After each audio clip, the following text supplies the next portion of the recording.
con Antonio Yagüe, esta secuela que nos va a ayudar a comprender, pues, tanto secuencia, no es una secuela, varios sí. programas, secuela, no secuencia.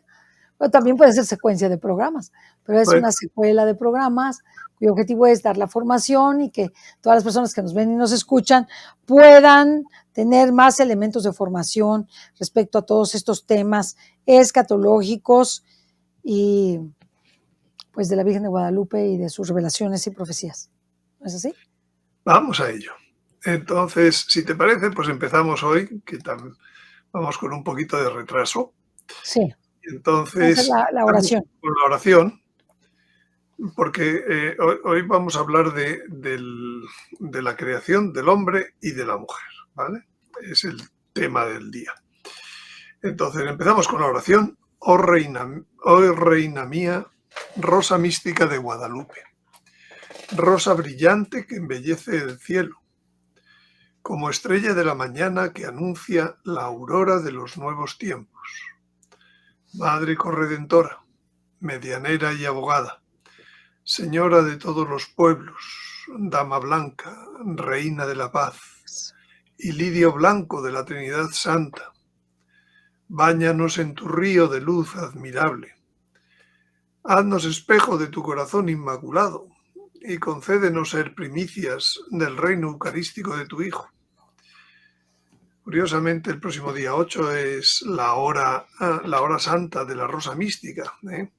Sí. Y ahora leyendo esta oración una vez más, dice, báñanos en tu río, dice, de luz admirable. Va a haber que decir en tu milenario río de luz admirable, para que coincida con el nombre del libro. Bueno, pues mira, la charla anterior estuvimos hablando de la creación de lo más básico, primero las dimensiones. Vimos que las dimensiones eran una y trina. La una es el tiempo, y trina es el espacio, largo, ancho, alto. En las dimensiones Dios las llenó de energía y a partir de la energía la primera creación es la luz. La luz vuelve a ser el sello de Dios uno y trino. El fotón es uno, el fotón con el protón y el electrón que lo tiene dentro es trino. Bueno, entonces hoy vamos a ver la creación del hombre y vamos a ver que el hombre también tiene el mismo sello. Dios, el hombre es uno y es trino. Vamos a irlo viendo y vamos a ir viendo eso a qué nos lleva.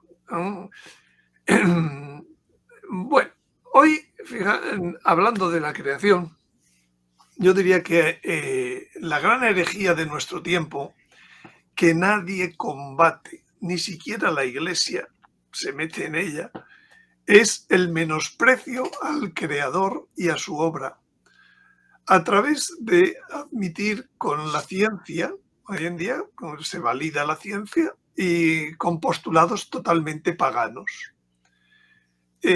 Hoy se le da más ciencia o más credibilidad a la ciencia que a la revelación.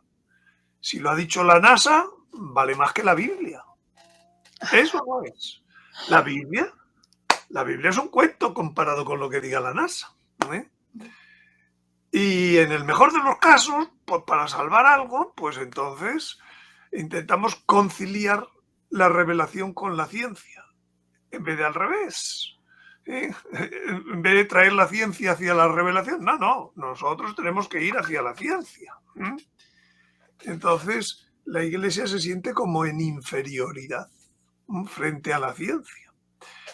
No discute cuestiones biológicas, cuestiones astronómicas, cuestiones geológicas, planteamientos que hace la ciencia sin ningún tipo de fundamento,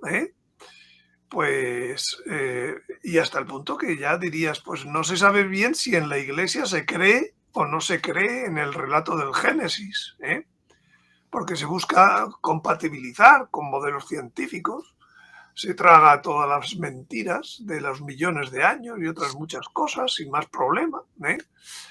Se admiten hipótesis anticreador no demostradas como el evolucionismo, ¿eh?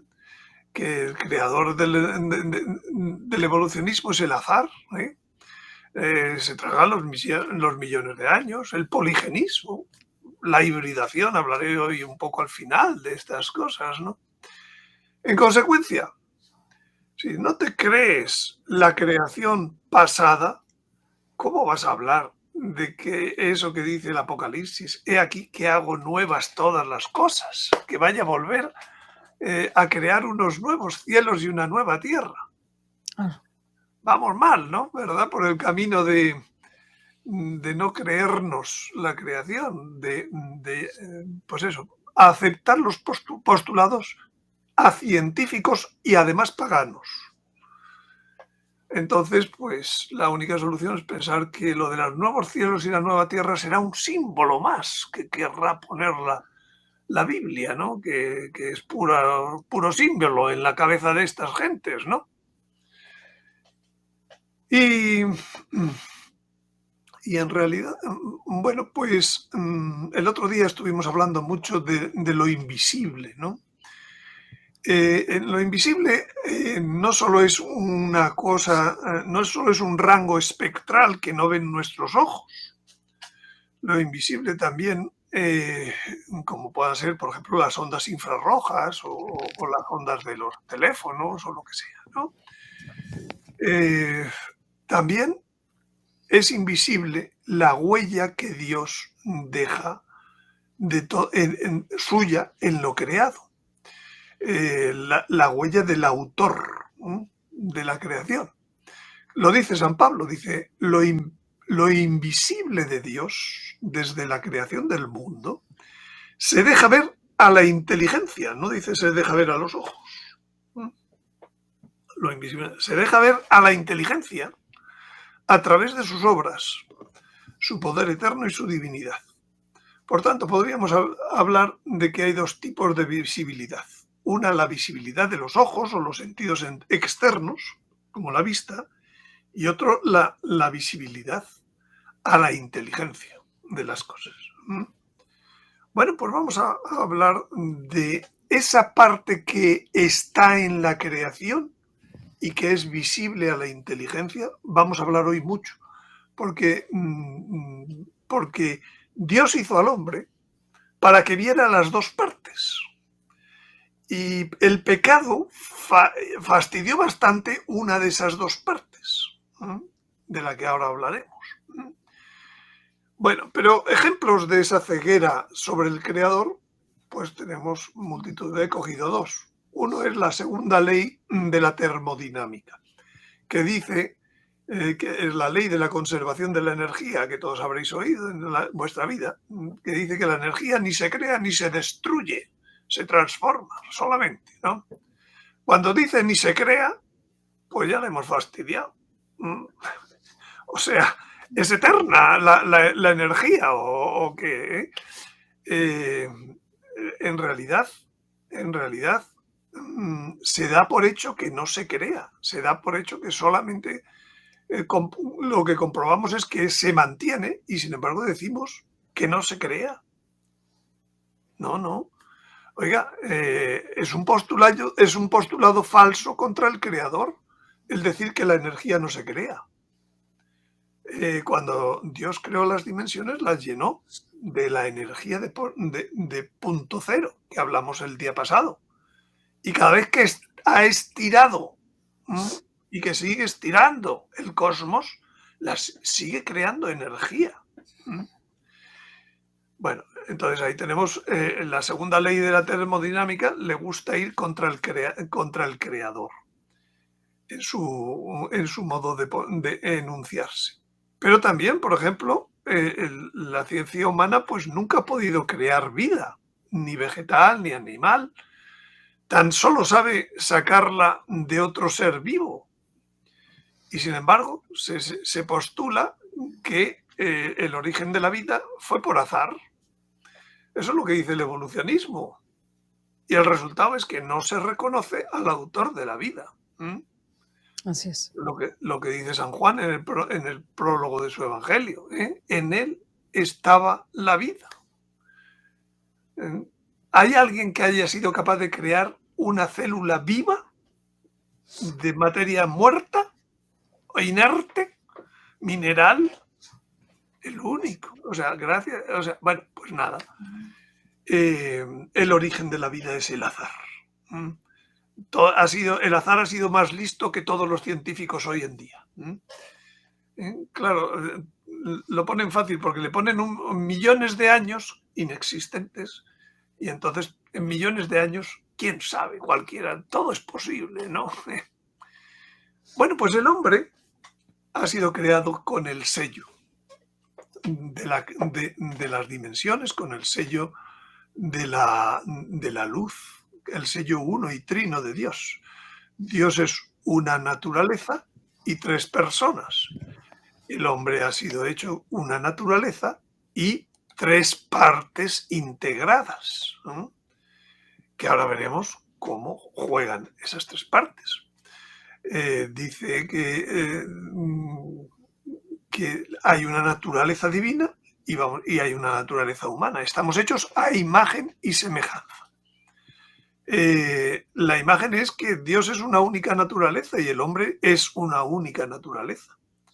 Y la semejanza es que Dios es trino en personas, Padre, Hijo y Espíritu Santo, y el hombre está compuesto de tres partes diferentes pero integradas, que son cuerpo, alma y espíritu, y el hombre tiene una única persona, no tiene tres personas, pero la relación como persona del hombre es triple. Pues el hombre se relaciona, las relaciones básicas como persona son el ser hijo, ser cónyuge y ser progenitor. Padre, Hijo y Espíritu Santo. Las relaciones, está el sello de Dios vivo, como está el sello en toda la creación.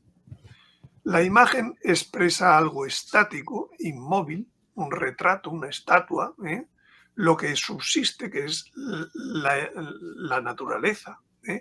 La imagen es la que da la dignidad al hombre, a la persona. Y la semejanza habla de lo dinámico, la relación con lo que es el actuar. Entonces, el hombre fue creado con un actuar semejante al de Dios, la divina voluntad, viviendo en la divina voluntad. El pecado rompió la semejanza, no rompió la imagen, rompió la semejanza. La redención recupera la semejanza del hombre. Entonces, esa naturaleza única del hombre es un compendio de toda la creación. El hombre es materialidad corpuscular, materialidad ondular, tiene parte de materialidad visible, tiene parte de materialidad invisible, como todo el resto de la creación. Entonces, en él, dice el Santa Hildegarda, representó a todas las criaturas superiores e inferiores.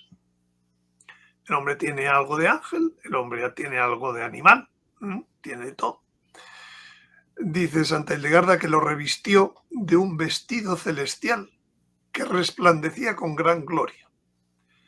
He visto, dice Ana Catalina Emmerich, en Adán y en Eva encerrada la vida corporal y espiritual de todos los hombres. Eso además, o sea, toda nuestra vida es, cuando pecó Adán, nos influyó a todos. Uno estaba en él, estaba encerrada toda esa vida, pero estaba encerrada toda la creación, tenía una relación con Adán. El primer hombre era una imagen de Dios, era como un cielo. Todo era uno en él y con él. Su forma misma era una semejanza de la forma divina. Esto lo dice María Valtorta. Pero además de ser un compendio, esa naturaleza del hombre era el centro de la creación. Dice Ana Catalina, dice, he visto la relación entre los seres de la naturaleza desde las lejanas estrellas hasta el más pequeño de los animales. Desde las lejanas estrellas. Luego veremos que nuestro Señor nace en relación a unas señales en las estrellas. Hasta el más pequeño de los animales. Toda la naturaleza obra y tiene influencia sobre el hombre. De todas estas cosas depende. Y tiene con ellas que entender y proceder. Y con todas tiene alguna dependencia y ocasión de sufrimiento y lucha. Claro, cuando peca, hablaremos en la siguiente charla del pecado, toda la naturaleza se vuelve contra el hombre. Y la fastidiamos. Ya veremos hasta qué punto. Entonces, antes de pecar, toda la creación servía a Adán. Era el rey de la tierra, como Dios es el rey del cielo. Qué bonita es esa frase, dicha por María Valtorta, ¿no?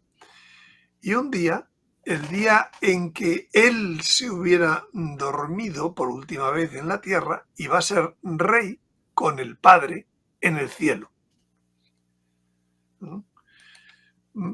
Era el centro de la creación. Bueno, pues este es un breve esquema de las partes del hombre, de las facultades del hombre, que es una imagen que he traído del libro. Ahora, ya que hablamos de esto, volveré a dar el enlace para el que quiera, porque todas estas cosas los he escrito como base para entender el mensaje de la Virgen de Guadalupe. Hay un capítulo entero que se llama Antropología Bíblica en ese libro, ¿no? En donde, por ejemplo, está esta imagen, en donde vemos a la izquierda pongo la realidad exterior, luego el cuerpo, el alma y el espíritu. El cuerpo tiene como facultades los sentidos externos, producen sensaciones, la vista, el oído, el gusto, el tacto, el olfato, y tiene sentidos internos. Por ejemplo, el sensorio común. Todos vemos, tenemos dos imágenes, una en cada retina. Sin embargo, solo percibimos una. ¿Quién ha hecho el cambio? Un sentido interno que se llama sensorio común. Entonces, hay una imaginación. Podemos cerrar los ojos y estamos dormidos, pero estamos soñando, viendo perfectamente. ¿Quién produce esas imágenes? No la producen los ojos, no lo producen los sentidos externos, lo produce un sentido interno que se llama la imaginación.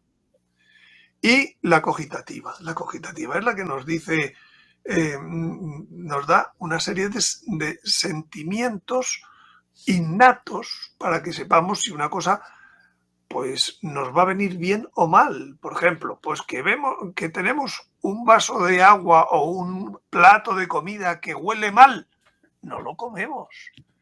¿Quién te dice que no lo comas? La cogitativa.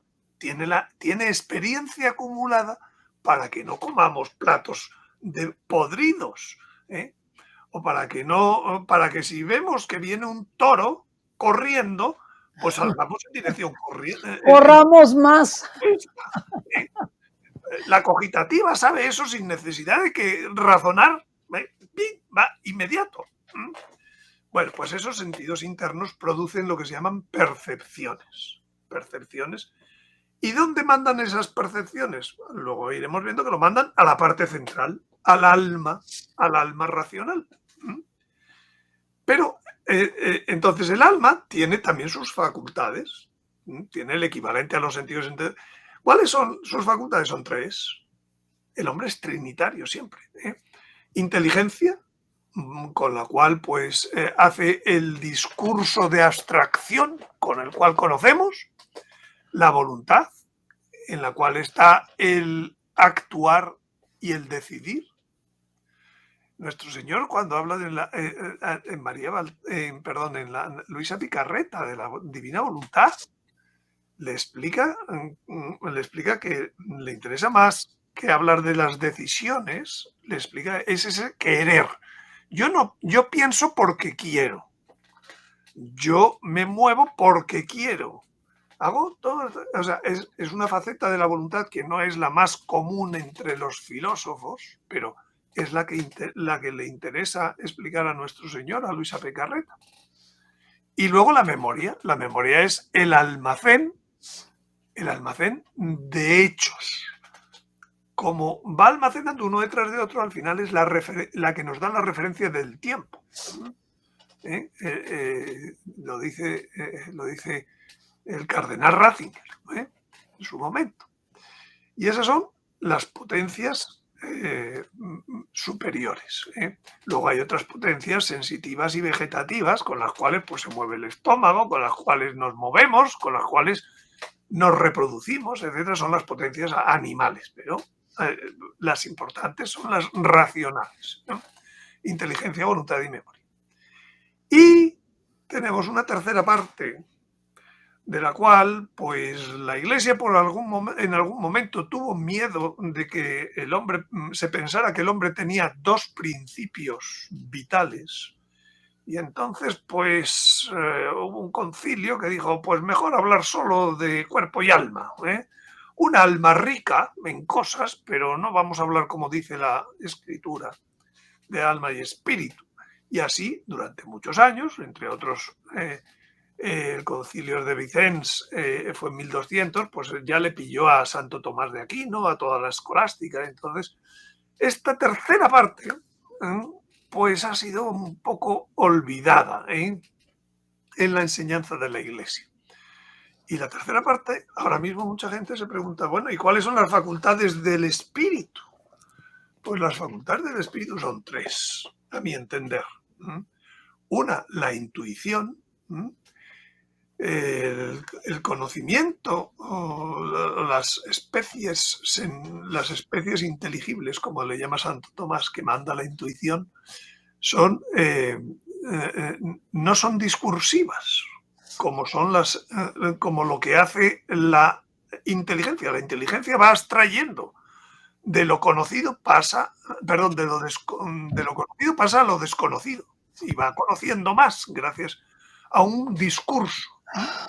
Pues sin embargo la intuición no. La intuición te presenta ¡pum!, una imagen que ya es conocida. La verdad. Está la segunda potencia, la conciencia, que constantemente nos está vigilando. Si no la hemos acallado, pues hacemos esto, hacemos aquello, nos está diciendo bien hecho, mal hecho, bien hecho, esto, sí, para. Conciencia, constantemente. ¿Quién está detrás de la conciencia? ¿Quién habla en la conciencia? Dios. No habla la creación visible. No hablan los animales en nuestra conciencia. El que habla es Dios. ¿Quién habla en la intuición? Es Dios. ¿Quién habla en el corazón, la tercera potencia, con los sentimientos? ¿Quién habla con el amor? ¿Quién llena el corazón cuando nacemos de amor? Es Dios. Luego, resulta que el espíritu, así como el cuerpo es para relacionarnos con la parte de material visible o invisible de la creación, el espíritu es para relacionarnos con Dios. Hemos dicho que todo lo creado tiene una parte que es, sí, visible o invisible al ojo, pero hay otra parte que es el creador, que está detrás de cada cosa que ha creado, sosteniéndola, dándole el ser, dándole la existencia. ¿Quién puede ver esa otra cosa que no ven los ojos de la carne? Pues lo ve el espíritu, con sus sentidos espirituales, que hablaremos ahora. Y que, claro, pues un poco como la Iglesia se ha olvidado un poco del espíritu, pues en el fondo pues no nos ha predicado qué es esto de que Dios está hablando por unos sentidos que tenemos. Por cierto, antes de Santo Tomás, los monjes sí desarrollaron todo el tema de los sentidos espirituales. Llegó Santo Tomás y ahí, bueno, está la intuitus, pero pero poco. Bueno, entonces, las partes o elementos que conforman al hombre son el cuerpo, con su vida vegetativa, animal y racional. No, el cuerpo, perdón, con su vida vegetativa y animal, que gestionada ambas por potencias del alma. Luego, el alma, que nos da la vida racional, con su entendimiento, voluntad y memoria, y el espíritu, con la intuición, conciencia y corazón. Esas son las partes que conforman al hombre.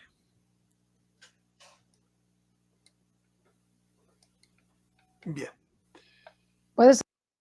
La estructura, entonces, del hombre es 3 veces trinitaria.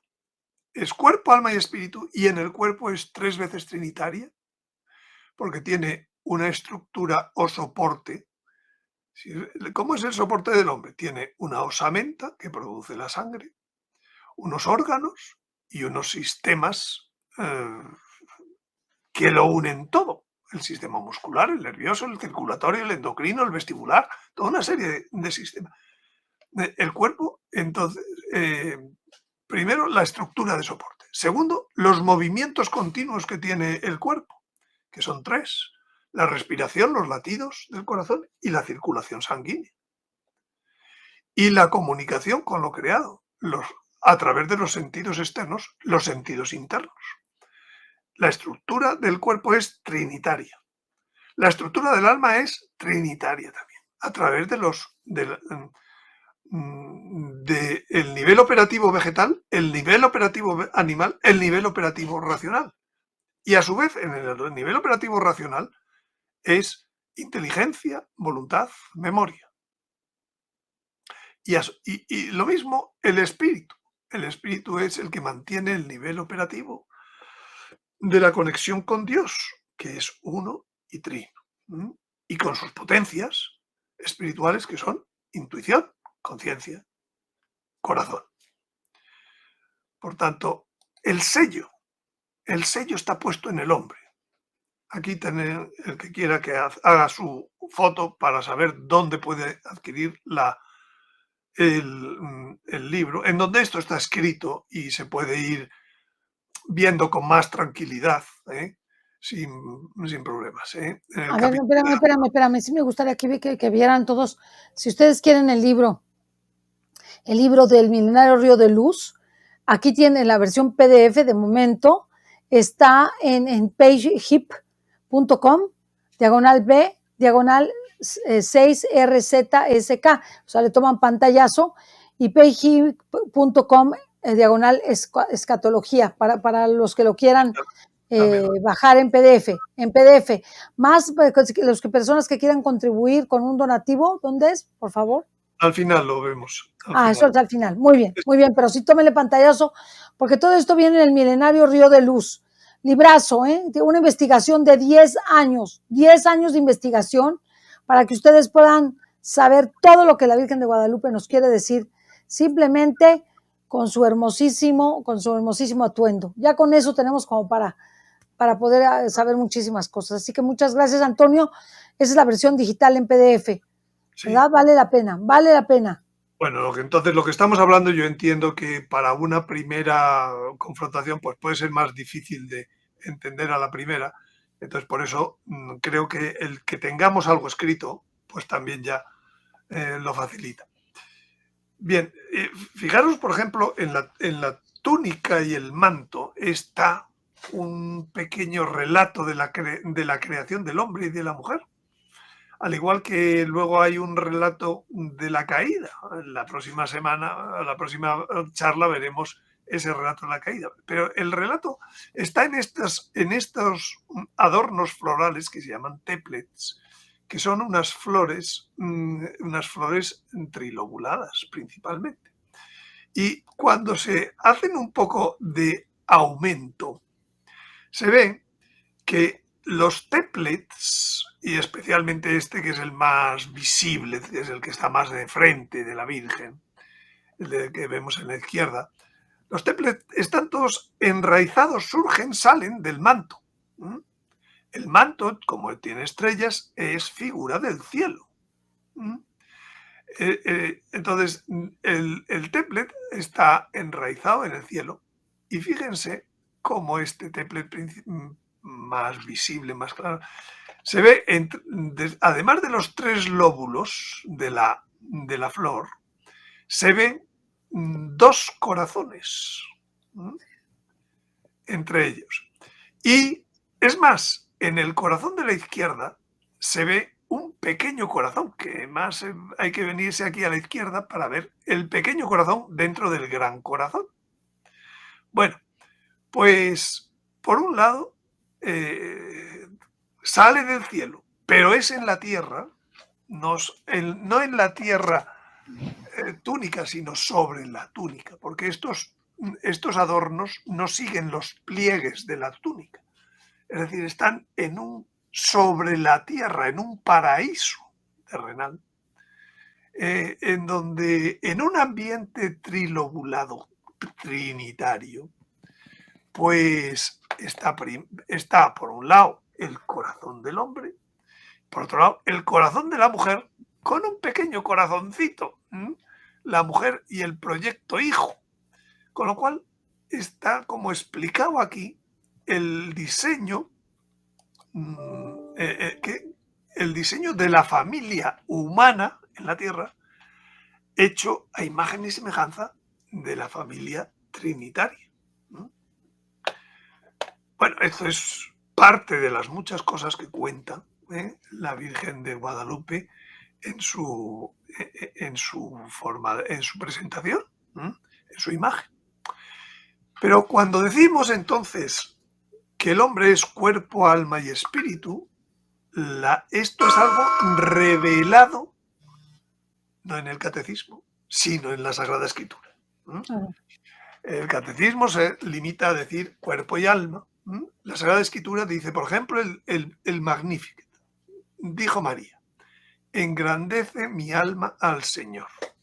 Y continúa, y mi espíritu se alegra en Dios mi Salvador. ¿La Virgen se equivocó al decir mi alma y mi espíritu? Y además dijo que el alma suya engrandece a Dios. Caramba, qué fuerte. ¿Por qué? Pues porque el alma tiene la inteligencia y la voluntad. Cuando ella escuchó al ángel el plan de Dios, lo procesó. ¿Y qué dijo con su voluntad? Sí, hágase. ¿Y con ello qué permitió? Que Dios se encarnara y por tanto que se hiciera la obra de la redención. La obra de la redención es superior a la obra de la creación. Por tanto, el alma de la Virgen posibilitó que Dios se engrandeciera sobre su propia creación. ¿Es verdad? Y ahora viene y dice, y se alegra mi espíritu en Dios, mi Salvador. La alegría es un sentimiento, el gozo. No es una cosa de la inteligencia, no es una cosa de la voluntad, no es una cosa de la memoria, está en otra parte del hombre. ¿En qué parte? En el espíritu, en una facultad que se llama el corazón, que es una de las 3 facultades, la que permite la que es almacén de sentimientos. El sentimiento superior es el de amor. Por ello a veces se identifica espíritu y corazón, pero no, pero cada cosa. Es decir, la Virgen no se equivocó.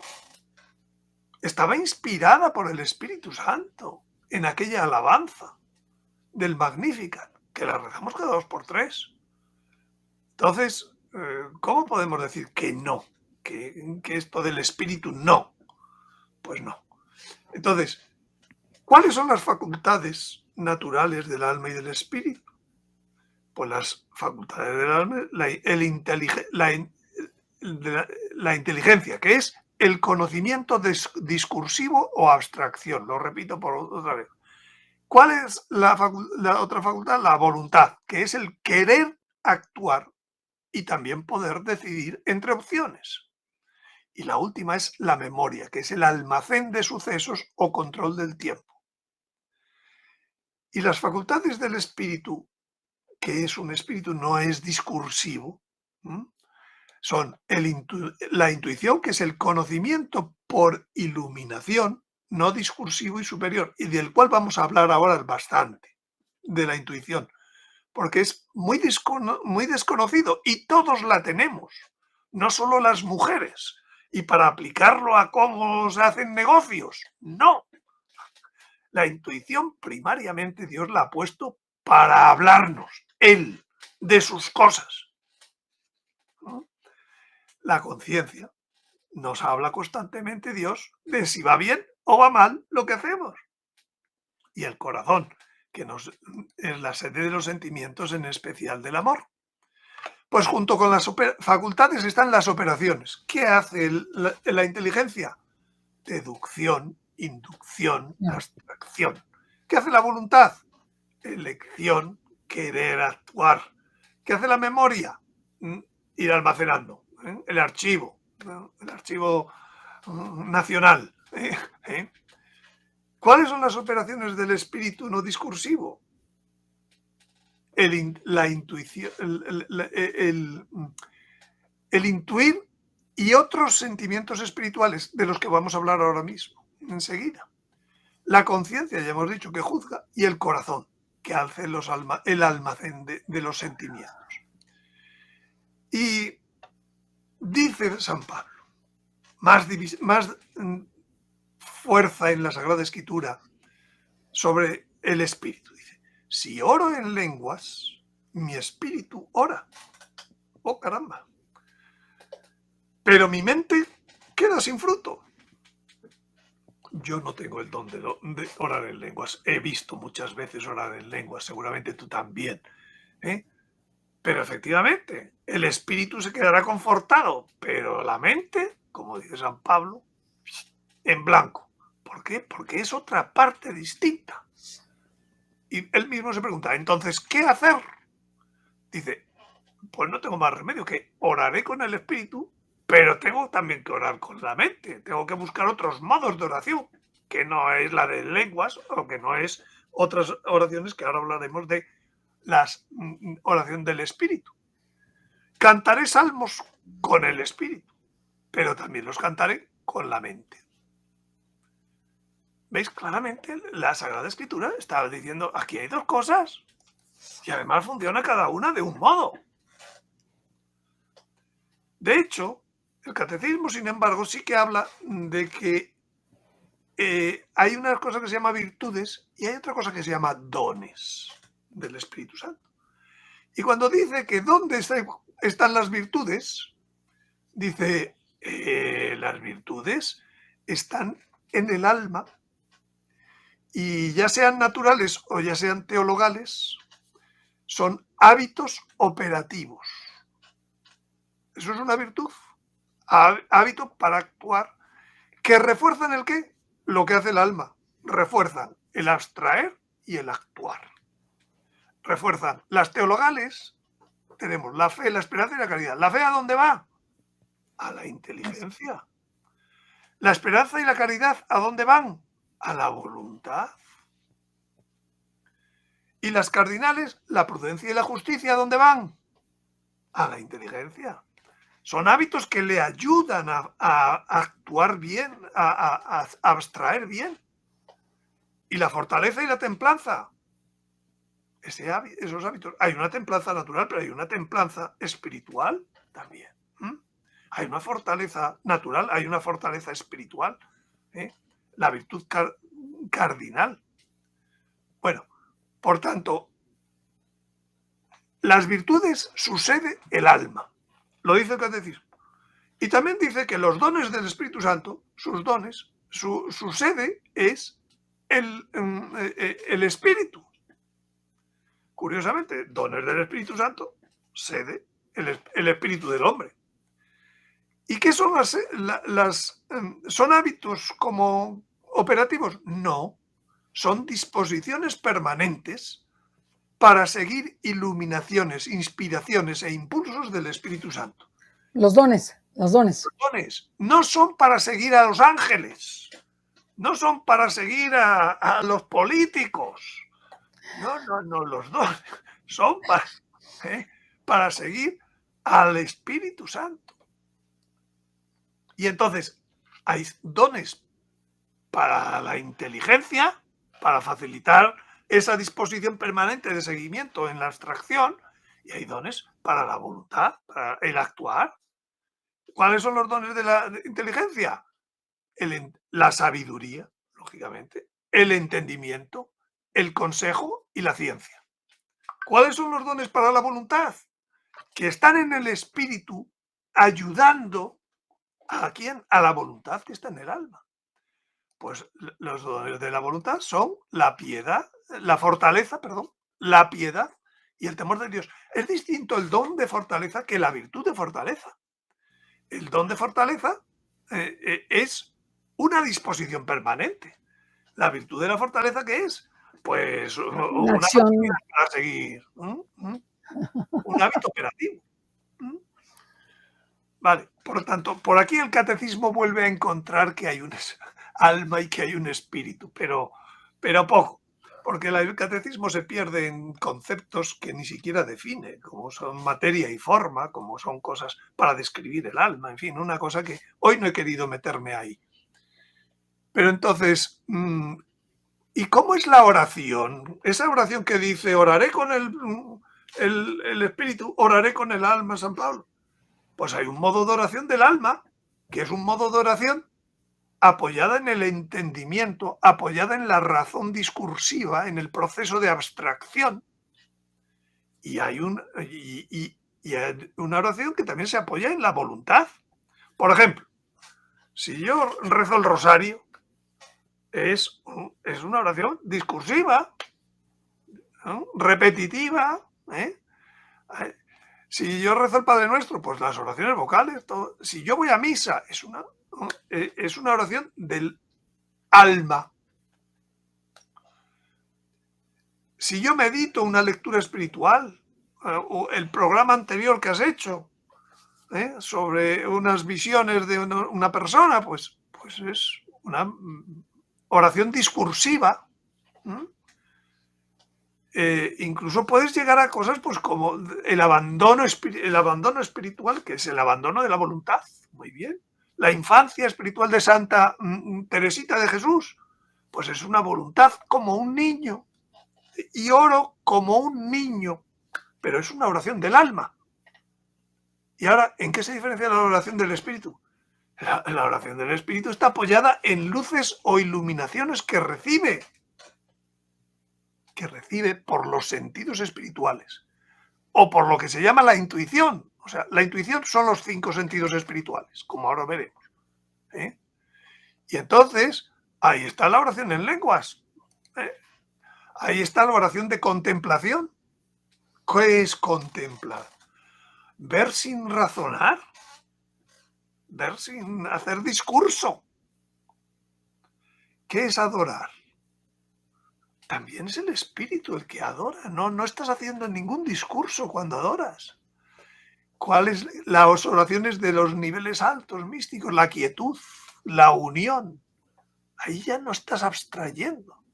Por tanto, hay un modo de oración que lo hace la parte racional, hay un modo de oración que lo hace la parte espiritual. ¿Cuál nos interesará, nos acercará más a Dios? Pues seguramente la oración del Espíritu. Es por donde Dios se comunica, es por donde Dios... Pues ahí tenemos que procurar acercarnos. Por ejemplo, sigue diciendo la Sagrada Escritura, otra cita. La palabra de Dios es viva y eficaz, más tajante que espada de doble filo. Penetra hasta el punto donde se dividen alma y espíritu. Vaya, qué casualidad. Luego, una cosa es para un lado y otra cosa es para otro. Coyunturas y tuétanos. Y qué curioso, fíjate lo que dice, juzga los deseos de la voluntad. O sea, juzga. ¿Quién juzga? La conciencia. ¿Eh? Por tanto, ayuda, la palabra de Dios ayuda al espíritu. ¿Eh? Penetra y ayuda. Divide, ayuda. Y las intenciones del corazón. El corazón, el almacén de sentimientos. Oye, ¿qué sentimientos estás albergando? La palabra de Dios te está juzgando ahí. Bueno. Oye, una pregunta, Antonio. ¿El espíritu incluye la inteligencia y la voluntad? El No. espíritu. El alma incluye La inteligencia y la voluntad. Y la memoria. Y la memoria, el alma. ¿Y el espíritu? Incluye la intuición, la conciencia y el corazón. La intuición, la conciencia y el corazón, que es lo que has dicho antes. Ok. El más habitual por donde Dios se comunica es por la conciencia, porque a todas horas estamos actuando. Y hay alguien que nos está diciendo, bien, mal, te está dejando. Pero el segundo lugar por donde se comunica Dios es por la intuición, o también llamados sentidos espirituales. Ahora vamos a ir a ellos, porque no somos ni conscientes de que los tenemos, los sentidos espirituales. Sí, no. Y si no somos conscientes, si el concepto no se muestra, no se piensa en él y no existe. Si la Iglesia deja de hablar del espíritu durante 5, 6, 8 siglos, pues adiós a los sentidos espirituales. Adiós a toda esta forma de la relación con Dios. Influye inmediatamente en la espiritualidad. Bueno, entonces, aquí tenemos otras citas de la Sagrada Escritura. Por ejemplo, esta del libro de la sabiduría. Dice, un cuerpo corruptible, parte de la izquierda, agobia el alma por ser corruptible. El que Dios creó no era corruptible. No agobiaba al alma. Ahora ¿Ya sí. vamos entendiendo entonces? Dice, y esta tienda de tierra, es otro modo de decir el cuerpo corruptible, abruma al espíritu lleno de preocupaciones. No le deja ni trabajar a Dios el cuerpo corruptible. Entonces, menuda arreglo nos hizo el pecado. Menos mal que viene la redención y nos promete, entre otras cosas, que volverá a ser el cuerpo inmortal. Y volveremos a que el cuerpo no fastidie al alma, no le agobie y no abrume al espíritu. Así que el día que eso llegue, que hablaremos en otras charlas, pues la cosa funcionará mucho mejor. Dice, ¿quién no conoce lo íntimo del hombre sino el espíritu del hombre? Hay un espíritu en el hombre que está dentro de él. Del mismo modo, lo íntimo de Dios lo conoce solo el espíritu de Dios. El hombre estaba hecho a imagen y semejanza de Dios. Dios es trino, el hombre es trino. Hay un espíritu santo en la Trinidad. Hay un espíritu, es decir, santo con minúscula en el hombre, que hay que desarrollarlo. Y termina diciendo San Pablo de otra, dice, que todo vuestro ser, todo, el espíritu, el alma y el cuerpo, se conserve sin mancha hasta la venida de nuestro Señor Jesucristo. Se conserve lo mejor que pueda, chicos. Porque ya entiendo yo que la vida es dura. Bueno. Pues, y la última cosa que voy a sacar de la Biblia es lo que dice del propio Jesús. El niño crecía y se fortalecía. ¿Dónde se crecía y dónde fortalecía? En el cuerpo. Llenándose de sabiduría. ¿Dónde estaba la sabiduría? Para el alma. Y la gracia de Dios estaba sobre él, al Espíritu. Jesús, lo que dice San Lucas, y un poco después dice San Lucas. Y Jesús iba creciendo en sabiduría, el alma, en estatura. ¿Cómo se crece en estatura? Por el cuerpo. Y en gracia. ¿Dónde está la gracia? El Espíritu. O sea, ante Dios y ante los hombres. Termino diciendo. Qué fuerte es esto. O sea, ¿cómo podemos habernos olvidado de lo que Dios nos ha revelado sobre cómo somos? Yo me quedo alucinado con los filósofos, las filosofías, las antropologías. Cada filósofo ha inventado una antropología. Y tenemos la antropología bíblica, la revelada, la que seguro que es cierta, que no es seguida ni por filósofos cristianos, ni por filósofos católicos. Empiezan a darle vueltas, será así, será salas. Absurdo. Bueno, y cuando no lo que ha ocurrido, y es que hoy en día, de la simplificación de Santo Tomás, de en vez de ser 3, ser 2, ha terminado siendo 1. Y hoy en día todos los filósofos piensan que el pensamiento es pura cuestión del cerebro. La materia es la que saca el pensamiento.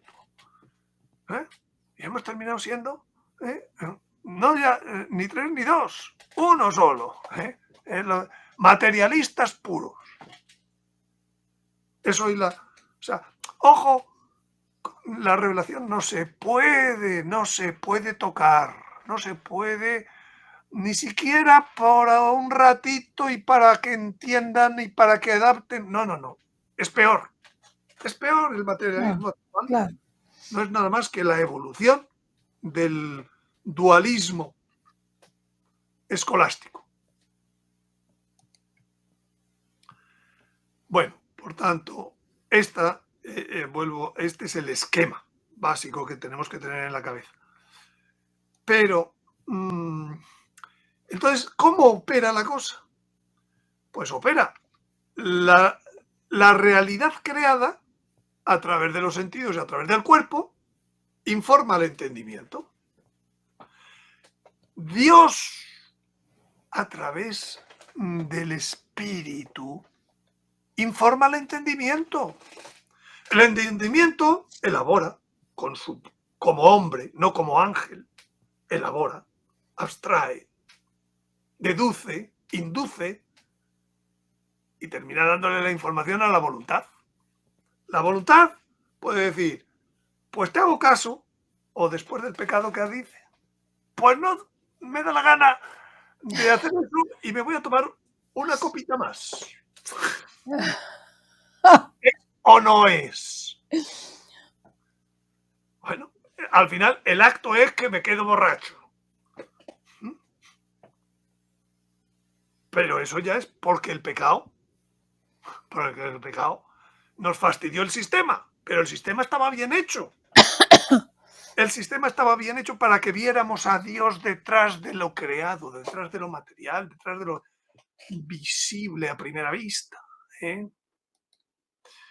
Bueno, entonces, ¿dónde está el centro del hombre, de todo ese sistema? El centro está en la voluntad, donde se toman las decisiones, donde se decide, pues voy a seguir trabajando, o voy a seguir pensando, o no voy a seguir, o me voy a ir de viaje, o me voy a...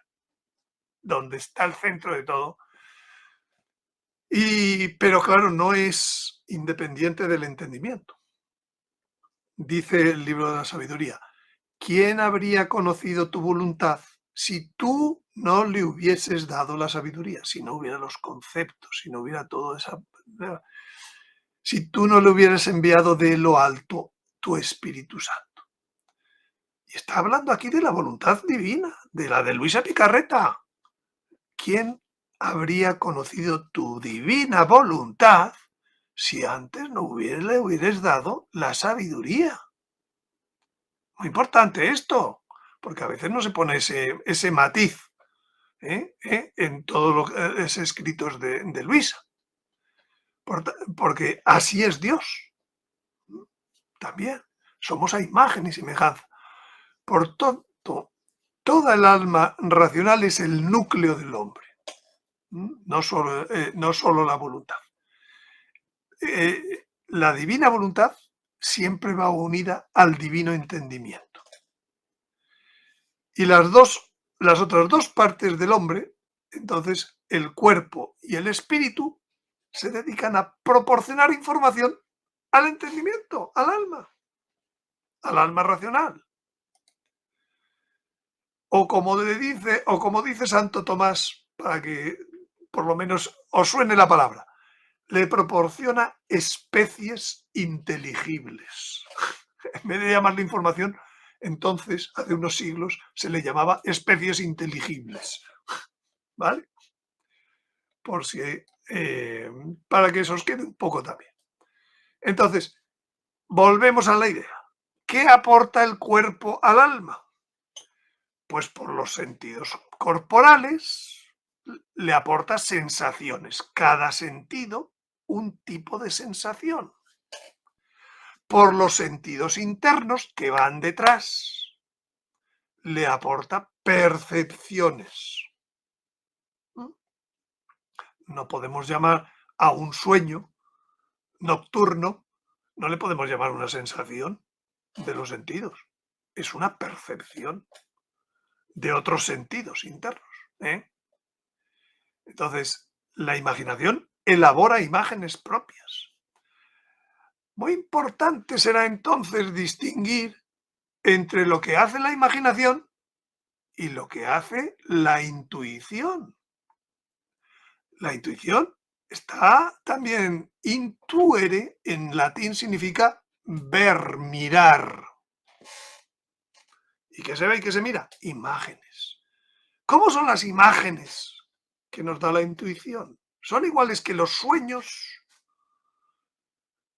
El vidente, hay visiones que son visiones sensibles, de cosas sensibles, pero hay visiones que son visiones intelectuales.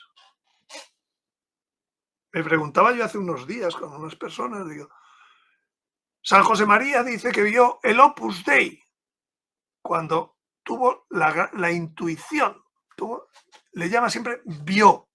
Y yo preguntaba, ¿con qué lo vio? ¿Con imágenes sensibles? ¿Con imágenes de la intuición? Imágenes inteligibles.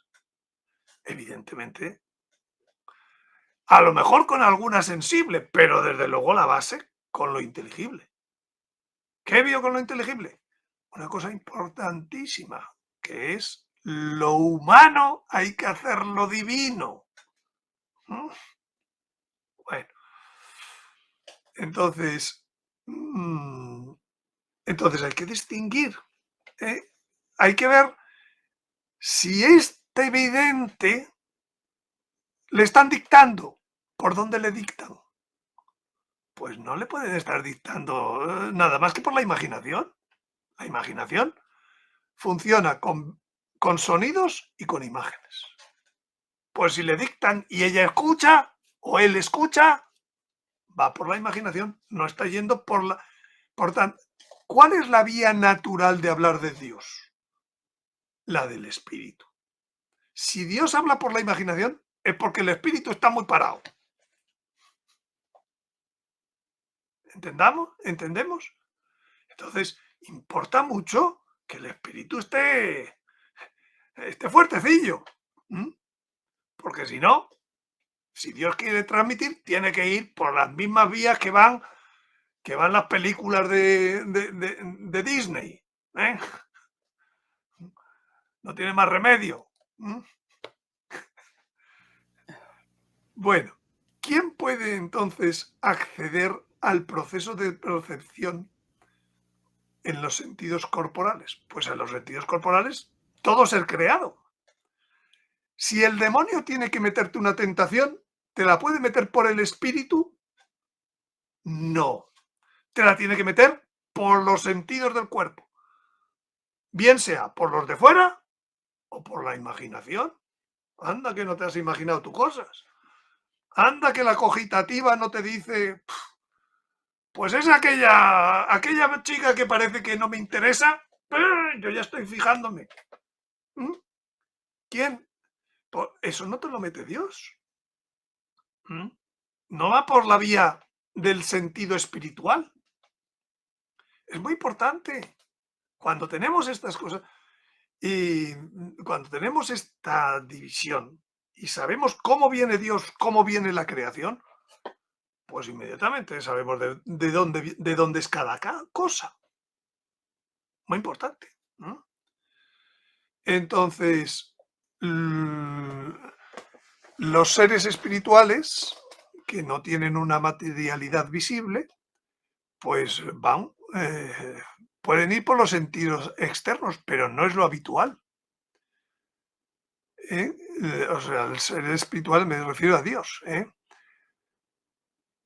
Lo habitual, el diablo para engañarnos utiliza nuestra imaginación, que funciona con dos sensaciones externas.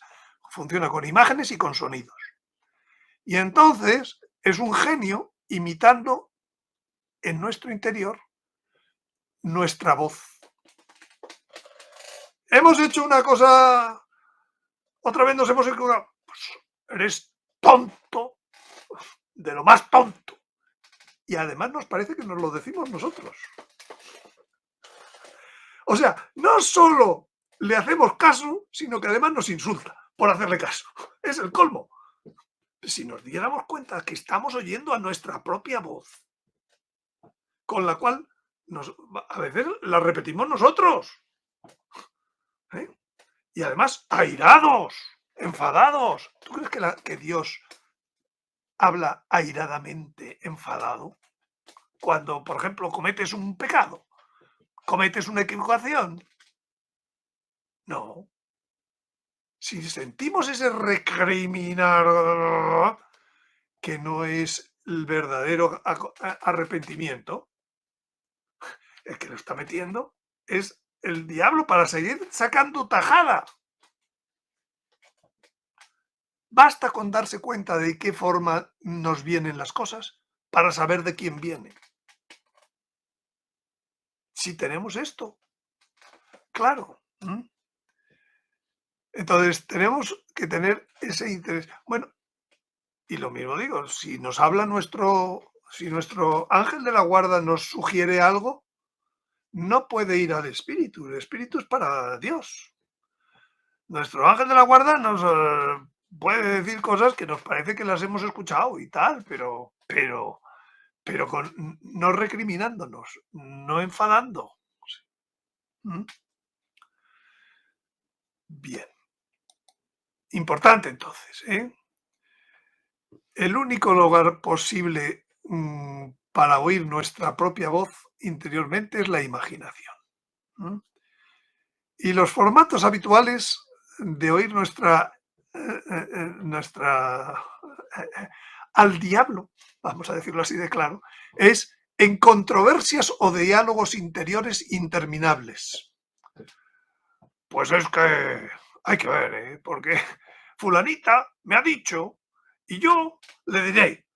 Y además tendrá la cara dura de haber hecho esto después de haber aquello. Esa conversación no es contigo. Una conversación así, enfadada, esa conversación es con el otro, que te está dando cuerda,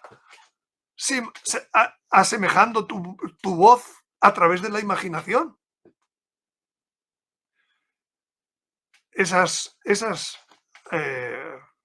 obsesiones. Y le doy vueltas a que, pero mira que tenía que haberlo hecho de otro modo. Pero mira que lo que es obsesivo, si lo estamos hasta escuchando, podríamos decir.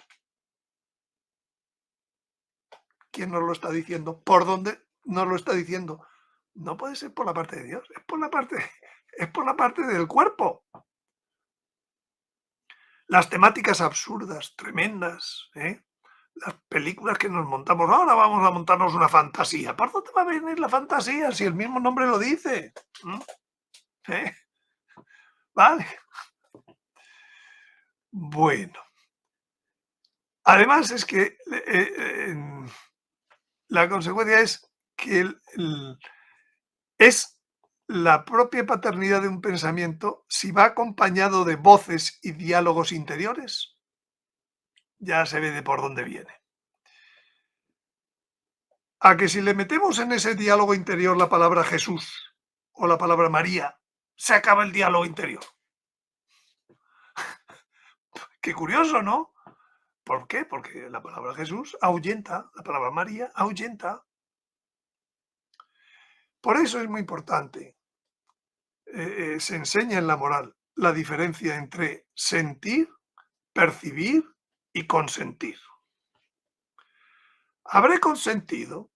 Bueno, pues si te das cuenta de esa conversación, de ese origen y tal, y lo mantienes, pues no podrás decir que no.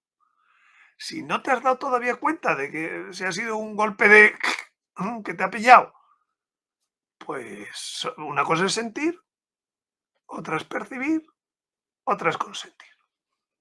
Eso es lo que la moral nos enseña, ¿no? Bueno, y luego está entonces la otra vía de tener datos. Si no entra una cosa por el cuerpo, pues por donde entra es por el espíritu. ¿Y cómo entran las cosas por el espíritu? Pues entra con tres fuentes. Lo que entra por la intuición entra en forma de conceptos, explicaciones acertadas e inesperadas que de pronto damos, que de pronto comprendemos. Por ejemplo, la fe en la Eucaristía. Sentimos, está ahí presente. ¿Podemos decir que eso es una imagen? No, está presente, está, lo sentimos. Son conceptos. Pero también tenemos juicios, los juicios que está haciéndonos la conciencia. Ha hecho mal. Los juicios de la conciencia son clarísimos. No hay discusión. Sabemos, a no ser que hayamos acallado nuestra conciencia, ¿no? Y por último, los deseos. Por ejemplo, voy a hacer una limosna. Voy a alabar a Dios. Voy a agradecerle tal cosa. Siento dolor de mis pecados. Voy a hacer actos de amor, peticiones por aquella persona, por aquel otro, por la pronta venida de nuestro Señor. Estos sentimientos son distintos de los de la imaginación, que estaba yo enfadado. Estos aparecen sin voz, sin imagen interior, infunden paz, infunden seguridad. Cuando nos llegan este tipo de cosas, podemos estar seguros que vienen de Dios. Mira que he decidido dar un donativo de no sé cuánto y mira que estaba yo fastidiado porque no tenía dinero para el fin de mes. Y lo he decidido. ¿De dónde ha surgido eso? Del espíritu. Te ha dado paz, te ha dado seguridad. Es decir, hay que saber cuándo las cosas que llegan al alma racional vienen por el cuerpo o vienen por el espíritu, ¿eh? Para saber por lo menos de quién viene.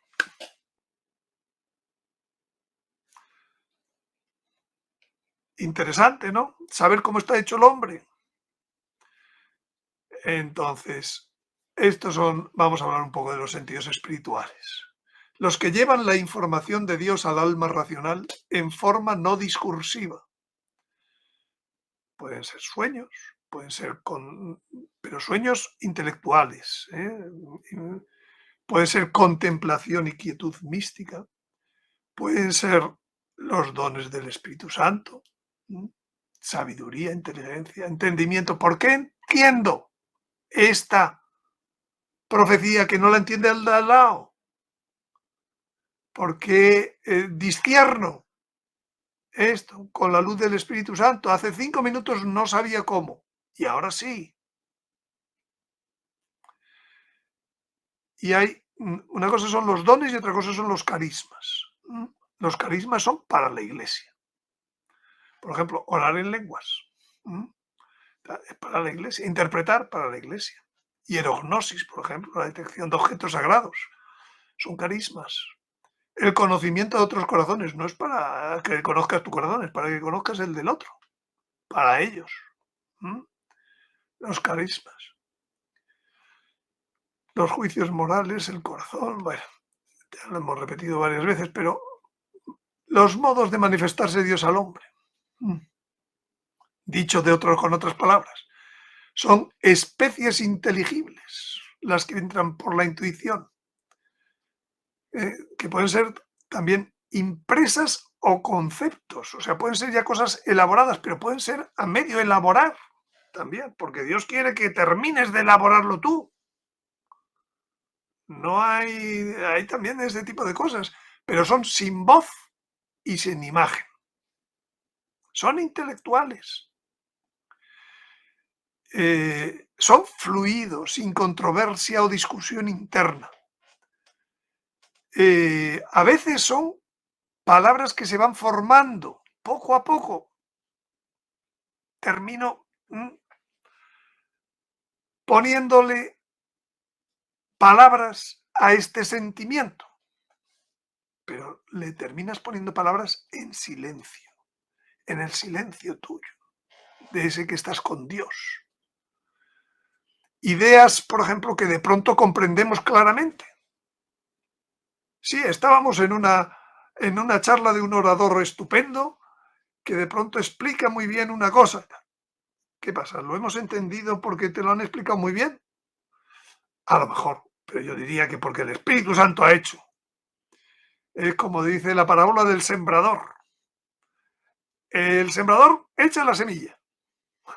¿Quién la hace crecer? Así esté durmiendo el sembrador. La semilla crece sin que él sepa cómo. ¿Entendéis? ¿Cómo va el Espíritu? El Espíritu Santo es el que mueve esas cosas que son de Dios. Y las mueve siempre dando paz y seguridad. Y yo pregunto, si hubo un tiempo en donde el hombre pecó y todavía no había sido redimido, digamos que aquel era el tiempo del Antiguo Testamento, sería en donde el hombre estaba enemistado con Dios. No podía entrar en el cielo, entre otras cosas. ¿El Espíritu le funcionaría mejor o peor que ahora que ya podemos entrar en el cielo y ya hemos sido redimidos? Pues lógicamente, ahora funciona mejor el Espíritu. Desde que nuestro Señor muere en la cruz, podemos redescubrir el Espíritu. Porque desde Adán, cuando cayó aquello, pues claro, pues los hombres eran muy brutos. La ley era tremenda comparado con lo actual, ¿no? ¿Por qué? Porque también hemos ido retomando, gracias a la redención, lo que algún día lo tendremos completo y en funcionamiento otra vez bien.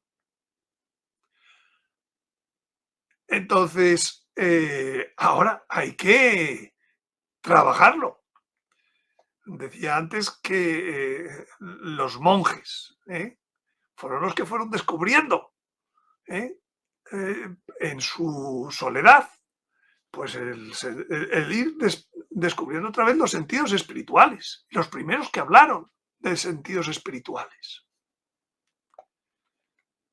Bueno, y Dios, la conciencia, pues está claro, ¿no? Que siempre se está manifestando con un juicio detrás de cada actuación nuestra.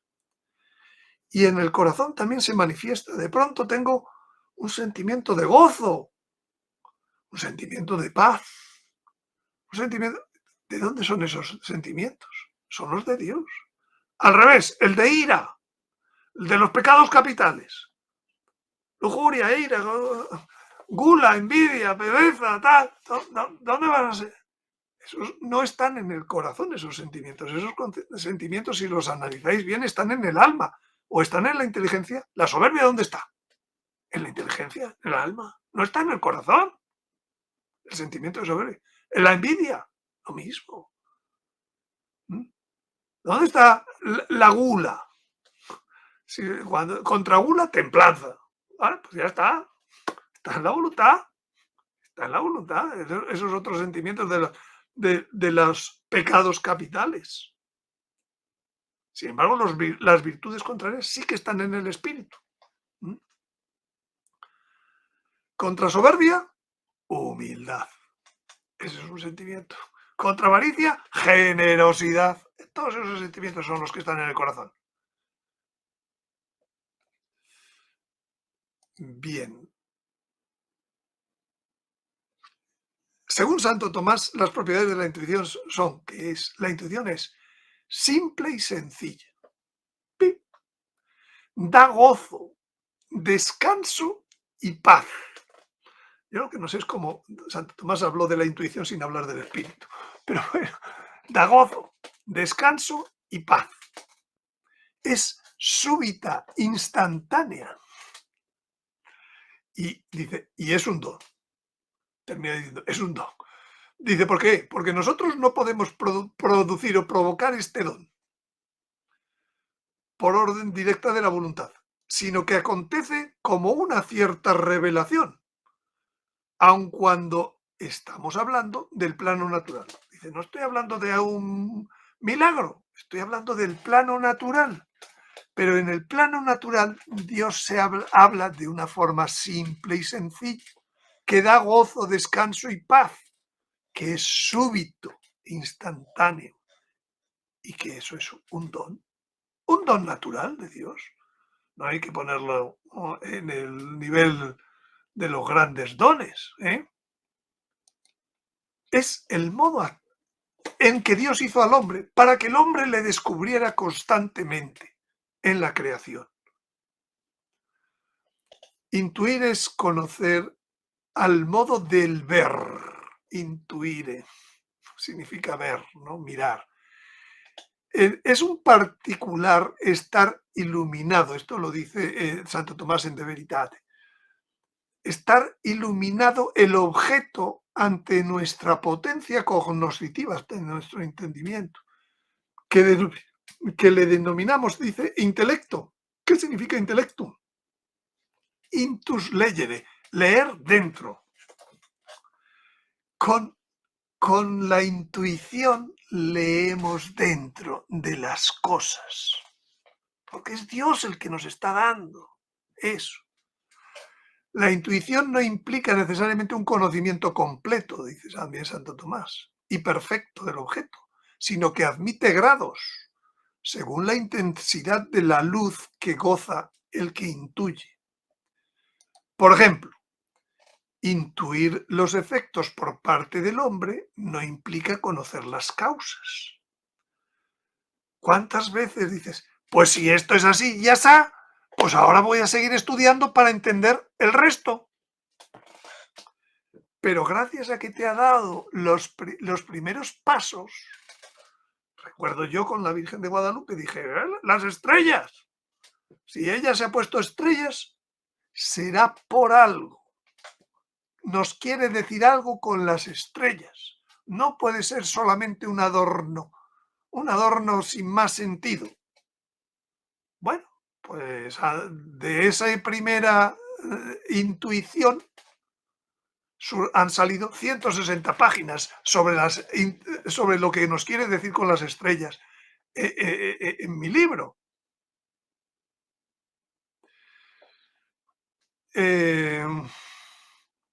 Por ejemplo, intuir los efectos por parte del hombre no implica conocer las causas, pero despierta el deseo de conocerlas. Por tanto, el intuir humano no excluye en absoluto el claroscuro intelectual y la experiencia del misterio. La fe seguirá siendo, en parte, fe. No terminas de saberlo todo. Tienes que seguir profundizando en las cosas de Dios. Siempre hay más. Pero te da mucho descanso saber hasta dónde sabes, hasta dónde te han dado.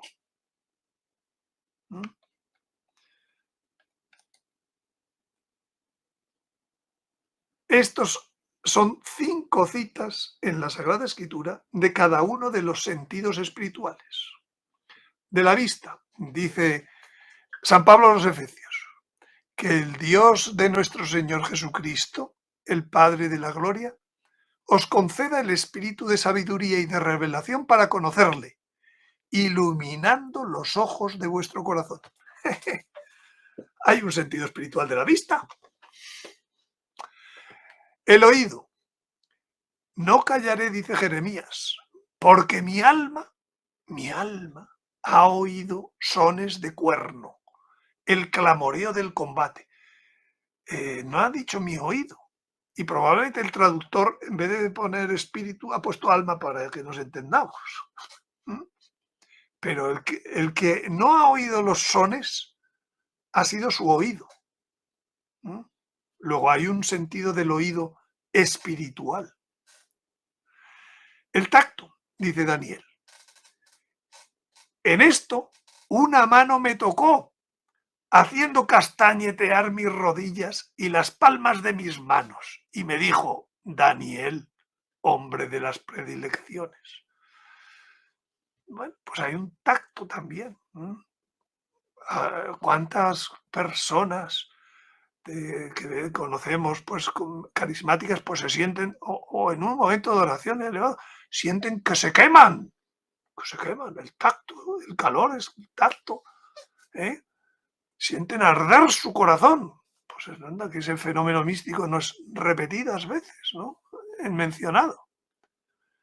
El gusto, dice: una cosa le pido a Yahvé, una cosa estoy buscando, morar en la casa de Yahvé todos los días de mi vida para gustar la dulzura de Yahvé y cuidar de su templo. Gustar la dulzura de Yahvé. ¿Sería Juan Diego el que rezó este salmo también? Cuidar de las casas de su templo. Y el olfato. San Pablo: pues nosotros somos para Dios el buen olor de Cristo. No creo que sea un olor que se va por la nariz, ¿verdad? Luego quiere decir que hay 5 sentidos espirituales. Esos 5 se agrupan en lo que yo llamo, en lo que he dicho que es la intuición. Está produciendo cada uno a su modo una especie sensible que da paz, que da conocimiento, que es suave, que es súbita, que es todo lo que hemos dicho antes.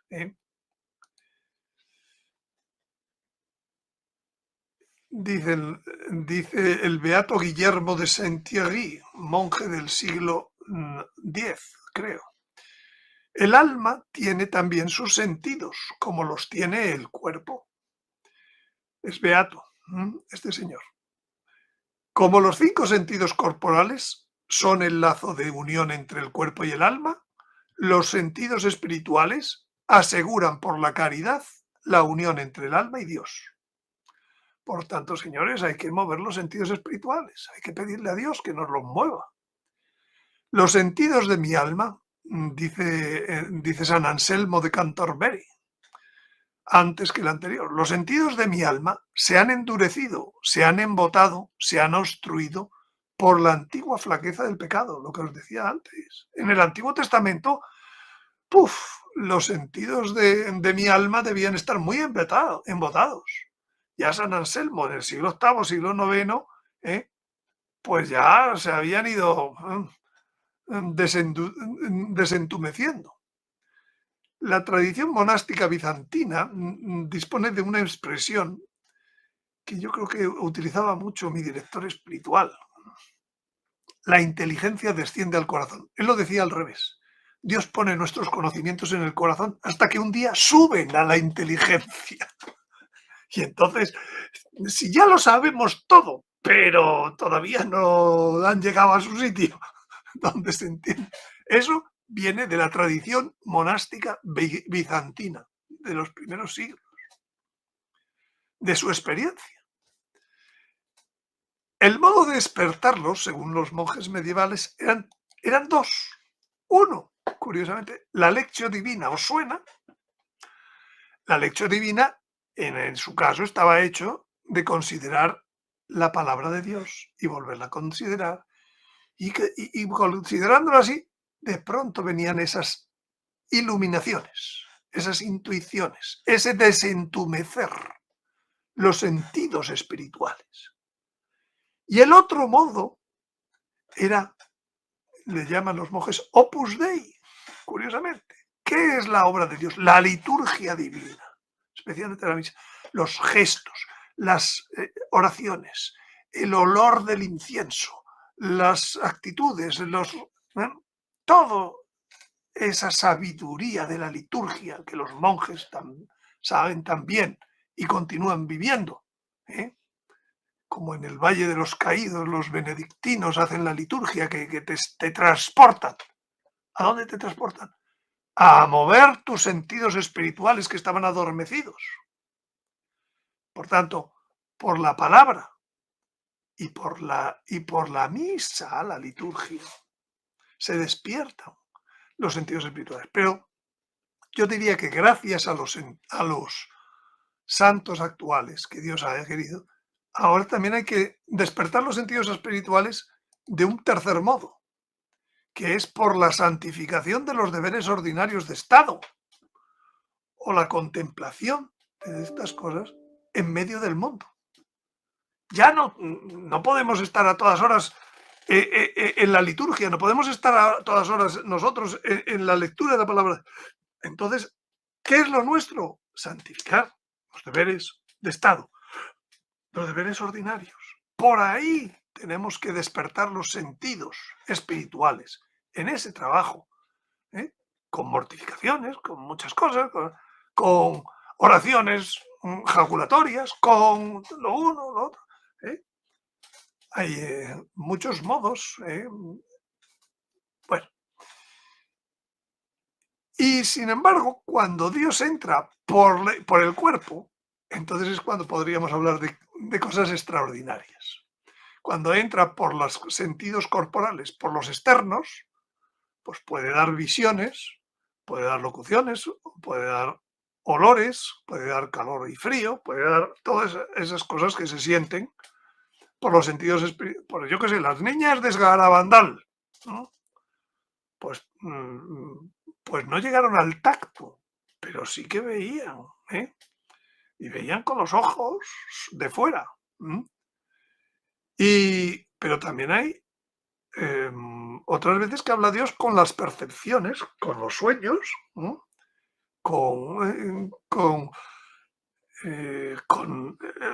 a través de locuciones que he oído. Pues eso es un modo extraordinario. Bueno, Dios no tiene limitaciones, quiero decir. Dios puede entrar por todo, pero tiene un cauce ordinario que lo tenemos que tener arreglado. No puede estar lleno de cosas y ni siquiera saber ni que lo teníamos.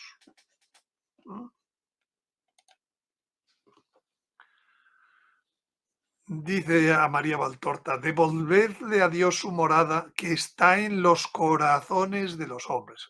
Intuición, conciencia, corazón. Y no en los templos de piedra. En nada es inferior al paraíso el corazón de un hombre en que esté Dios. El corazón de un hombre que cante su amor al huésped divino. Haced un cielo de cada corazón. Empezad a vivir con el excelso. Son frases que... Bueno, entonces, al final, sea por el cuerpo, sea por el espíritu, al alma racional le llegan las especies inteligibles. Él tiene que entender las cosas. No basta con que las sienta. Y le pueden llegar por percepciones, le pueden llegar por sensaciones, pero al final él tiene que elaborarlas, entenderlas y actuar mediante decisiones libres. Eso es como funciona el hombre. Y vamos a ver cómo veían algunos místicos a Adán y a Eva en el paraíso. Y entenderemos algunas cosas. Por ejemplo, dice Ana Catalina Emmerich, su cuerpo era de una blancura tenuemente luminosa. ¿Por qué era luminosa? Porque estaba lo divino y lo humano estaba. Y entonces lo divino se manifestaba en esa luz, en el don de claridad. Pregunto, ¿el don de claridad es solo para el cuerpo? ¿O también podrá ser para el alma y también podrá ser para el espíritu? ¿Por qué no? Ahí lo dejo. Ya hablaremos de ello el día que hablemos. Pero evidentemente esos dotes tienen no solo son para el cuerpo. Y si el cuerpo tiene una dote de agilidad, ¿qué pasa? ¿El alma no puede tener una dote de agilidad? No se trasladará físicamente, pero tendrá una agilidad para la abstracción que no tiene hoy. Se parecerá mucho a un ángel cuando tenga la dote, el alma de la agilidad. Bueno, no quiero profundizar más. Eran luminosos, cubiertos de luz como si fuera un vestido fluorescente.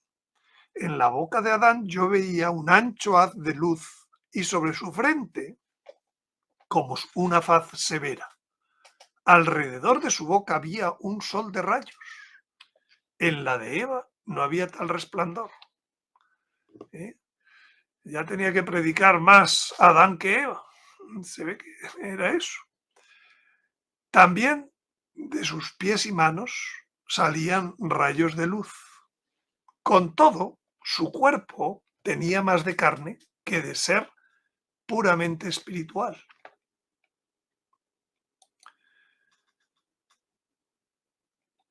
Dice a Luisa Picarreta, ni reyes ni emperadores han aparecido jamás tan adornados como aparecía Adán con esta vestidura de luz fulgidísima.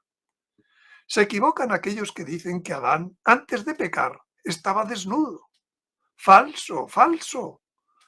Si todas las cosas creadas por nosotros están todas adornadas y vestidas, Él, que era nuestro joyel, la finalidad por la cual todas las cosas fueron creadas, ¿no debía tener la más bella vestidura y el más bello atavío entre todas? Por eso, a Él le convenía la bella vestidura de la luz del sol, de nuestra voluntad.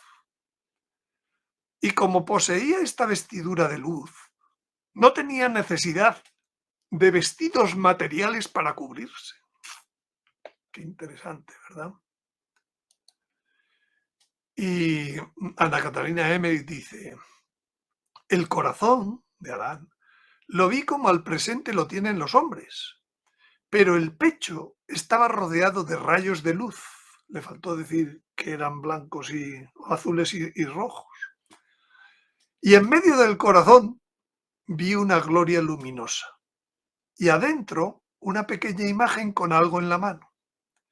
Yo creo que era una representación de la tercera persona de la Santísima Trinidad.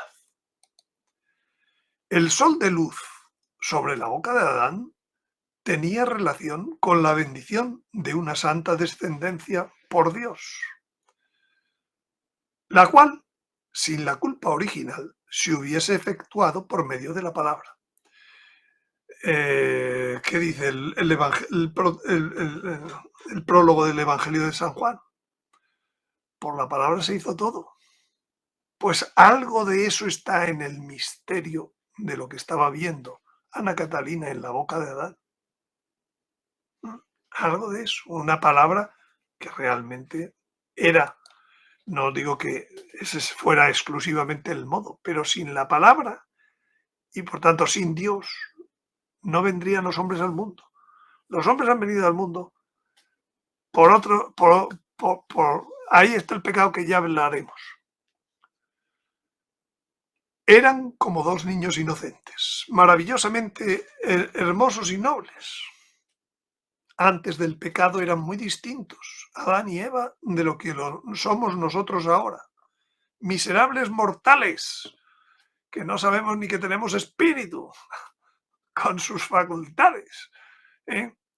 Estaba destinado a poseer las cosas creadas y a gozarlas, pero debía hacerlo en Dios y por Dios, y en agradecimiento de su bondad.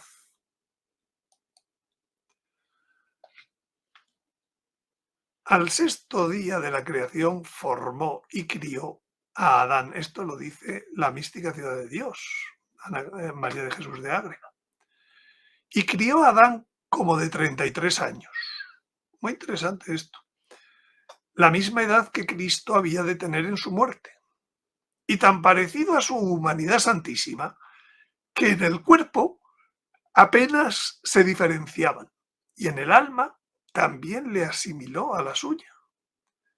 Y de Adán formó a Eva, tan semejante a la Virgen, que la imitaba en todas sus facciones y persona. Miraba el Señor con sumo agrado y benevolencia estos dos retratos de los originales que había de criar a su tiempo, mientras llegaba el día en que había de formar a Cristo y a María. ¡Qué maravilla! Dijo Dios, hagamos al hombre a nuestra imagen según nuestra semejanza. Y dice el Catecismo, la Iglesia, interpretando de manera auténtica el simbolismo del lenguaje bíblico, a la luz del Nuevo Testamento y de la tradición, enseña que nuestros primeros padres, Adán y Eva, fueron constituidos en un estado de santidad y de justicia original. Y dice la Lumen Gentium, esta gracia de la santidad original era una participación de la vida divina. El hombre fue creado con la presencia divina en sí mismo. Dios era intrínseco al hombre. Fusión sin confusión. Y dice la Sagrada Escritura, Sem y Set fueron gloriosos entre los hombres, mas por encima de toda criatura viviente está Adán. Y eso es palabra de Dios. Adán no es que se cayó y ya, sálvate si puedes. No. Dice el eclesiástico, por encima de toda criatura viviente está Adán. Al menos en aquel momento. Adán, antes de que se sustrajera de mi voluntad, era hijo. Contenía por centro de su vida y de todos sus aspectos y de todos sus actos a mi voluntad. Por tanto, poseía una fuerza, un dominio, un atractivo, todo divino. Por eso su respirar, su latido, sus actos daban lo divino. Todo su ser emanaba un perfume celestial que a todos nos atraía hacia él. Qué interesante. El perfume celestial también atrae a Dios, no solo al sentido del olfato espiritual.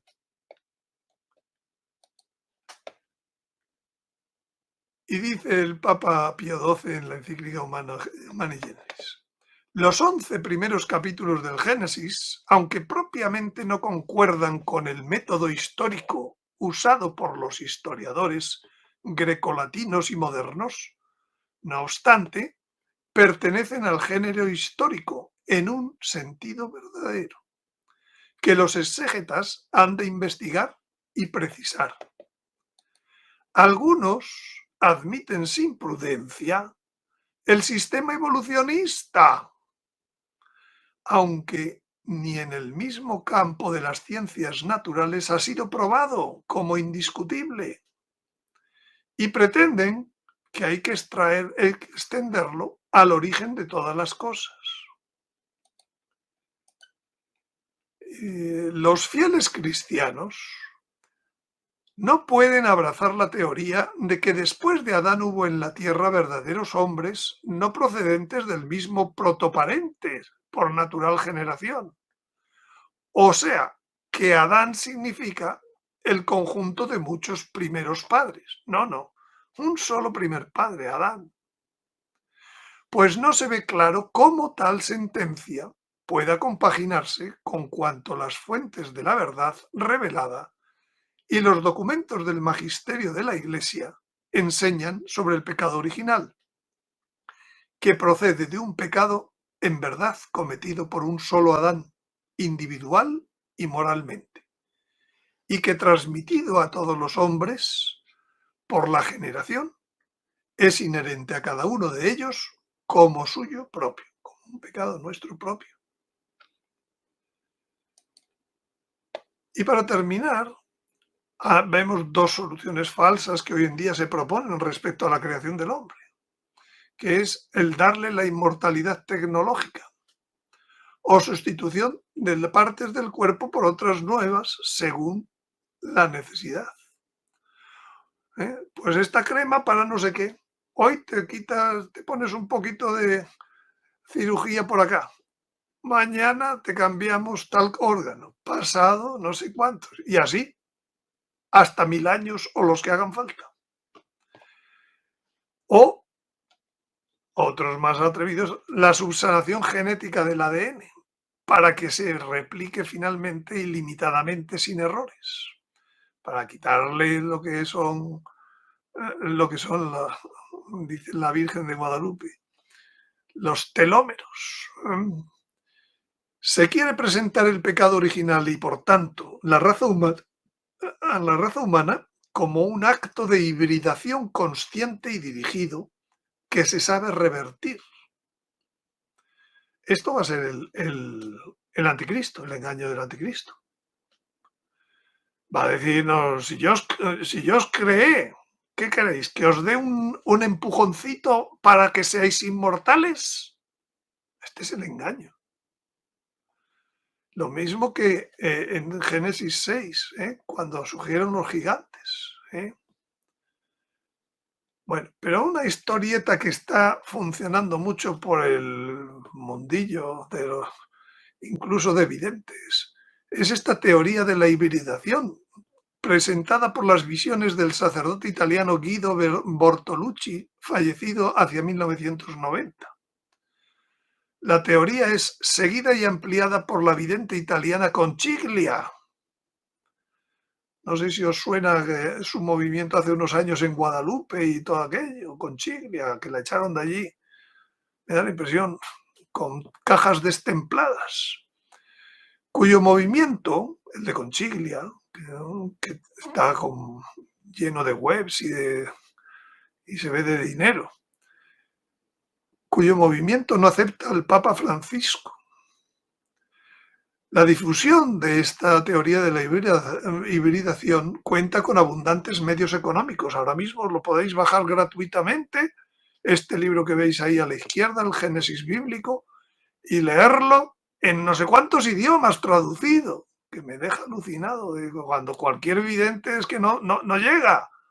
Siempre es una prueba de el tema de que los videntes están a la última pregunta. Pues no, aquí los escritos del Guido y los que viven tal, pues deben sobrarles por todos lados, por los medios de difusión que utilizan. Dice que cuando Adán fue creado embrionariamente, no con 33 años, no maduro, fue creado en embrión por Dios, en el útero de un simio inteligente que en vez de 46 genes, como tienen los hombres, tenía 47, o con 48 que tienen los monos, los simios. Pues aquí cuenta en la visión de este sacerdote que este simio de 47 genes, ahí Dios puso el embrión de Adán. Cuando nació el embrión y maduró sexualmente, Adán se unió en sueño a la simio que le había engendrado en su útero. ¿Para que se apareciera Eva? Nada de una costilla, nada de una costilla, sino ¡pum! Entonces, la simio, la de 47 genes, fue tentada por el diablo para unirse a Adán antes de que madurara Eva. Buena pregunta. Entonces, Adán consintió. Adán consintió y ese fue el pecado original del cual nació Caín. Más adelante, Adán se unió a Eva y engendró a Abel. No, un invento absoluto, ¿no? Un Bueno, invento. pero si lo veis con las visiones y las coincidencias que milagrosamente tenía este sacerdote cuando tenía las visiones y no sé qué. Y no sé ¿Era cuánto. sacerdote católico? Sí, sí. No, ese quién sabe qué es. Es más, una de las cosas que dice en su biografía es que estuvo en el seminario con el Papa Luciani, Juan Pablo I, hoy ya beato. Ay, no. Pues este pobre hombre se había fumado, o quién sabe qué se había fumado. Pobrecito. Bueno, aquí digo, no se explica en todas sus cosas que el hombre dijo, según el Génesis, la mujer que me diste por compañera me dio del árbol y comí. No otra tercera. No hay otra Eva previa con la que pecara. La simio, si fuera esa la teoría, deja sin pecado original a Eva y por tanto a Abel y a Set, y no habrían tenido pecado original. ¿Y ahora qué? ¿Montamos todo, mitad de la humanidad sin pecado y mitad con pecado? La simio comete y transmite el pecado original a los hombres Sin ser cuando humano. ella misma no es humana, Es tiene imposible. 47. Ella, en esas visiones, hace pasar el espíritu del hombre por generación del sexo y no por creación divina. Porque sabemos que el cuerpo lo hacen los padres, pero el alma no. El espíritu, el alma y el espíritu. Aquí no, en esta visión, ¿no? Todo tiene que ver con eso. Nos explica por qué Adán se convierte en mortal tras el pecado y no hay tampoco expulsión del paraíso ni arrepentimiento en Adán y Eva. Y de hecho, por ejemplo, se dice que todas estas cosas ocurrieron en 50 y tantas generaciones a lo largo de 500.000 años. Lo que cuenta el Génesis en un minuto. Lo digo para que veáis que hay de todo en la viña del Señor, en esto de la creación, y no solo es el evolucionismo, sino también el hibridacionismo. Bueno, pues para terminar, si os parece, rezamos esta oración a Dios Padre Creador.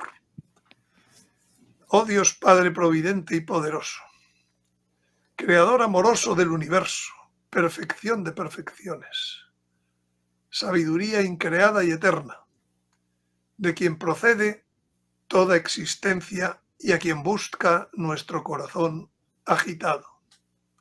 Concede a tus hijos conocerte y tratarte, como nuestros primeros padres en el paraíso terrenal. Descubrir y apreciar la acción entrañable en nuestra vida de tus discretos y eficaces cuidados. Y en cada momento confiar a ti nuestro corazón como niño que abraza al Padre más adorable. Amén. Amén. Y entonces vuelvo a poner por si alguno quiere. Que le hagan pantallazo si quiere el libro en PDF. Te preguntan que si todo esto que vimos está en el libro, Sí, el capítulo de antropología bíblica, y además mejor explicado, cuando lo tienes explicado por escrito en 15 es mejor páginas, porque tienes toda la posibilidad. etcétera. Esta teoría ya la parte teoría de la hibridación y todas estas cosas ya no, pero sí, todo lo que es la antropología bíblica y con todo lo que significa para nuestro desarrollo espiritual, sí que está escrito en el libro. Bueno, Entonces aquí pueden comprar la versión digital. Y este es para colaboración. Para colaborar, que es GoFund.me. GoFundMe. Sí, en GoFundMe. Y con esto quiero decir también que la próxima charla no será el lunes que viene, que es Día de Guadalupe, y estará muy ocupada.